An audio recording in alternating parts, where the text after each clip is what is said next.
In the studio is founder, Constitutional Lab, Brownson Ettenbook. Good morning. Good morning.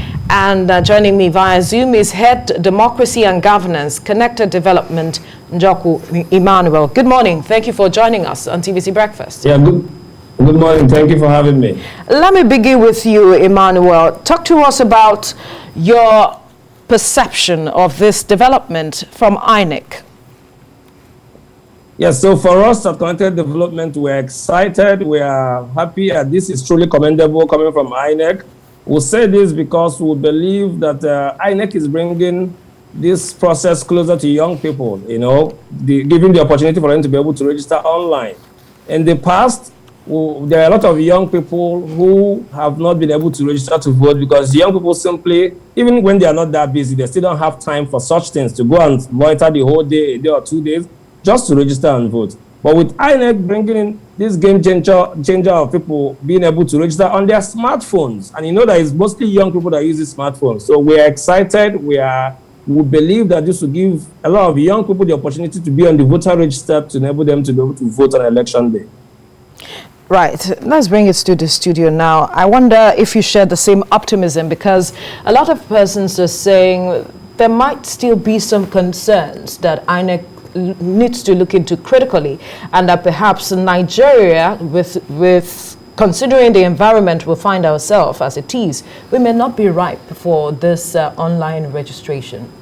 Good morning once again, and I'm happy to be here. And it's a very commendable step by INEC, taking this voters registration online. And before now, this exercise was supposed to have started before this time.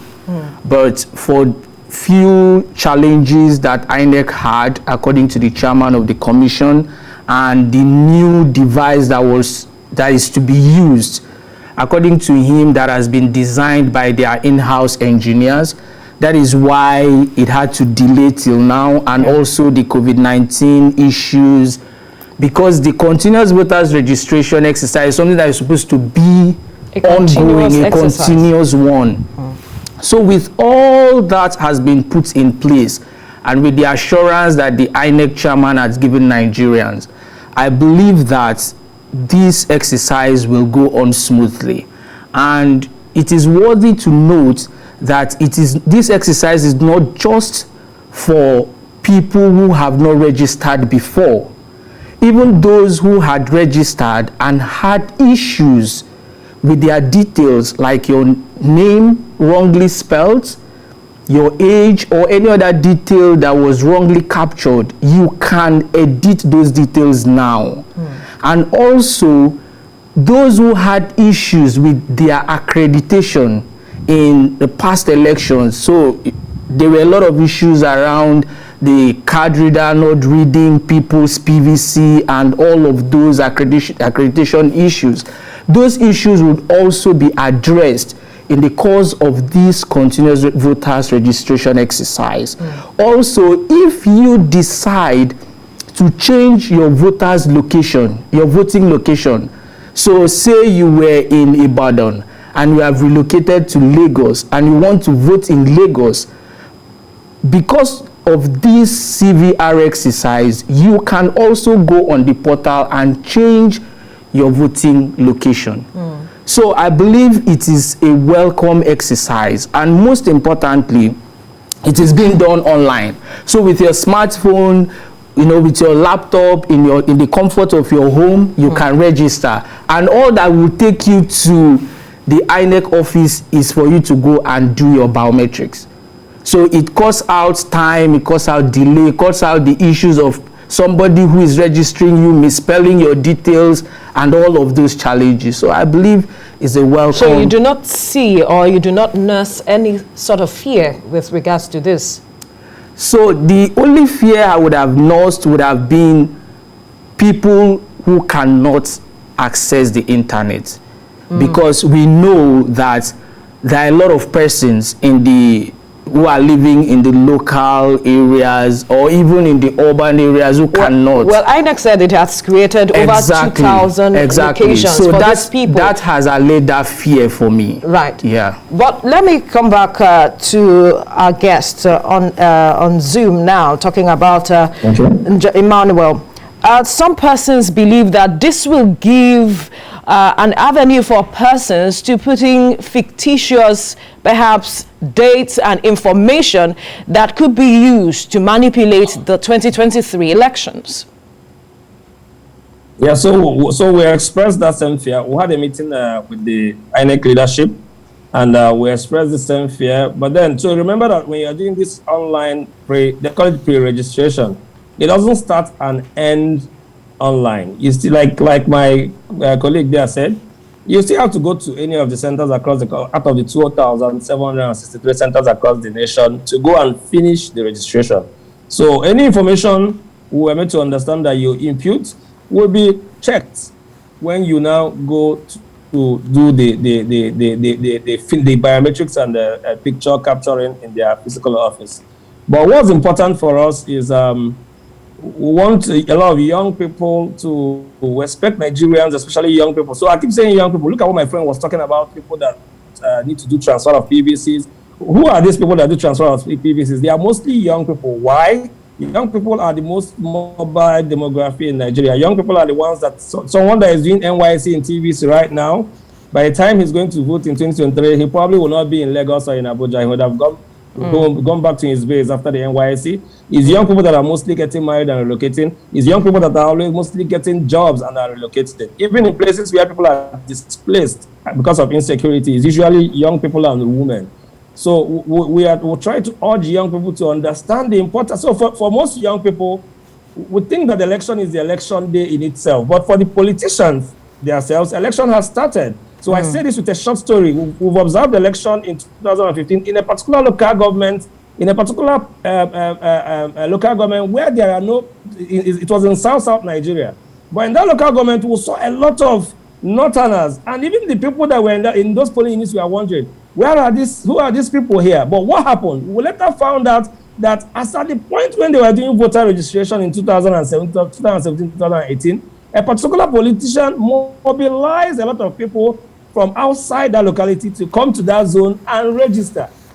Then when the time for election comes, they are still brought back again to come and vote. So what does that tell you? It tells you that for politicians, the election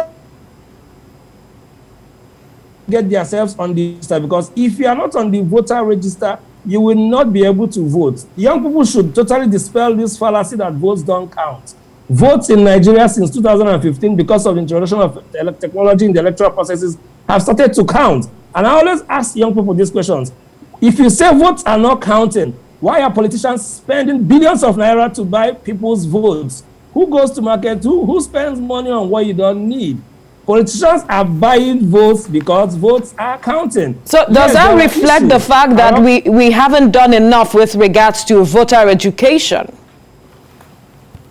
So I will say this, and I'll be very sincere about this. Within as much as we'll keep doing voter education, voter inducement, because of the poverty situation in the country, somehow is not something that is going to go away with just a wave of a hand. It probably will take time, because there are a lot of poor people out there who do not understand the strength of their vote. But again, I want to trust that with recent developments in the past, for me, from my own perception, in the past from 2015 to 2000 to date, because of the insecurity, the level of unemployment, the inflation, the economic situation of the country, our debt ratio, the issues in the country are so enormous. I want to believe that Nigerians would have probably understood the consequences of your electoral choice. So I want to believe that this is the right time for INEC to start this, when people really believe that if this government have done well, we should register to reward them to stay in power, and the party. And if we've realized that our electoral choice that we made at some point in 2019 or 2015 has not favored us, this is also an opportunity for us to sack the people in power. So this is very important for every night. These things should be discussed. I think this should be the most important conversation this week, given that INEC is starting this process today. All right, let's bring the conversation to the studio now. Etenbok, he mentioned something. He says with Nigerians should have learned over the years that the power that they carry, especially when it comes to their voters' card. But when you look at over the years, the elections we have had since 1999 till now, do you think that Nigerians are really learning lessons from all of the exercises and learning lessons with the choices they have made so far? Yes, I want to believe Nigerians are learning lessons by the day because of the recent developments that we've had in the country. After the last election, so many things have evolved. So many people have become more enlightened. So many changes have taken place. More young people are becoming involved in the system. CSOs and NGOs and churches and more imams and the rest, traditional rulers, everybody is getting involved in the system. Well, we keep hearing this phrase, Nigerians easily forget. So it's true that we keep hearing the phrase, but I want to also believe, I am very optimistic that we have learned and we are learning, and it will show in the number of people that would register during this, taking advantage of this very exercise. And like Emmanuel said, this should be the conversation. Media houses, around your friends, wherever you find yourself, people should see the reason why we should take advantage of this, especially considering the fact that it is done online. The pre-registration is done online. You don't need to leave your office for days. And interestingly, for you to go and capture your biometrics, you will choose the dates. So on the portal, you have the choice to choose the date and the venue that works for you. So they've broken it down and made it so easy for Nigerians to not have any sort of challenge about. Exactly. And even for those who cannot access the internet, they will also have centers where they would go to, and they will have people that have been trained assist them to do this, so that at the end of the day, no one is disenfranchised, because very important to the electoral process is the voters register. Yes. Now, I'll come back to you, Emmanuel. Considering this development, do you think it can guide future elections, especially with the fact that we are still battling with the issue of electoral amendment?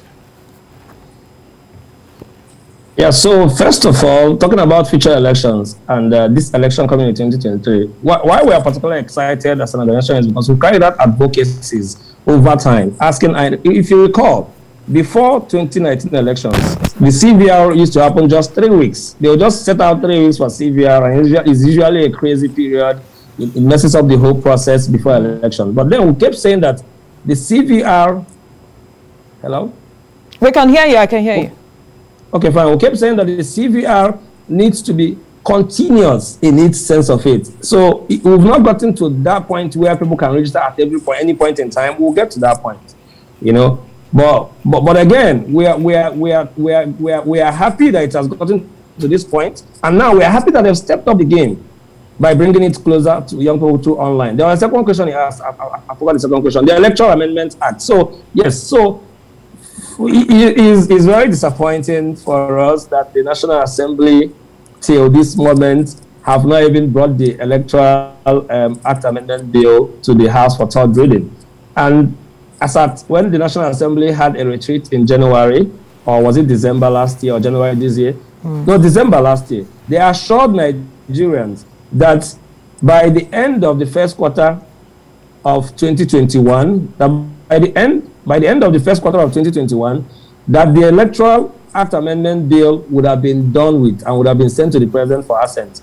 But look, we are about to enter the third quarter of the year and nothing has been done. So our political actors, I don't know if they forget that they are leaders and they are fathers. People look up to them. How do they come out and make assurances and promises and go home and sleep well and do nothing about it? Because the truth is, with all of this effort that INEC has been making to get people to be on the voter register, to try to bring in technology for people to be, for their votes to count. If the Electoral Amendment Act is still not passed and assented to by the president, it will still set us back a long way. Nigerians need to, this should be the conversation. There should be a lot of pressure and advocacy from every person that knows their political leaders in the National Assembly, because if this Electoral Act Amendment Bill pulls through, I will tell you that our elections will become better and we'll be able to elect credible leaders beyond, the kind of leaders we have presently in Nigeria, we've always had in Nigeria. So it is very germane and very important to the progress of Nigeria